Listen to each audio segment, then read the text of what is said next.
Pernahkah kalian merasa pahlawan di buku sejarah itu terlalu sempurna, seolah mereka lahir tanpa rasa takut, nggak pernah salah, dan nggak punya celah? Tapi, apakah itu sejarah atau cuma dongeng yang dipoles? Friedrich Nietzsche menyebut ini sebagai sejarah monumental, gunanya untuk menginspirasi.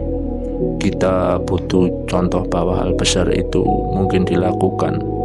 Sejarah memberi kita api agar kita tidak menyerah di masa sekarang. Contoh yang paling klasik dan relevan dalam konteks sejarah Indonesia ialah narasi mengenai bapak kita, Bapak Insinyur Soekarno, sang proklamator.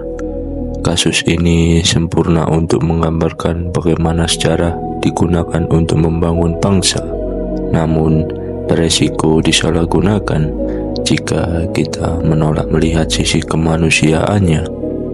Tapi disinilah letak bahayanya. Dalam pendidikan sejarah sering disalahgunakan dengan cara mensucikan tokoh secara mutlak. Kita menghapus keraguan mereka, kesalahan mereka, bahkan sisi gelap mereka. Masalahnya, jika pahlawan dianggap dewa, lantas pahlawan apakah itu nyata? Kita cuma menyembah berhala, bukan belajar dari manusia. Menutupi kekurangan pahlawan justru menghina perjuangan mereka.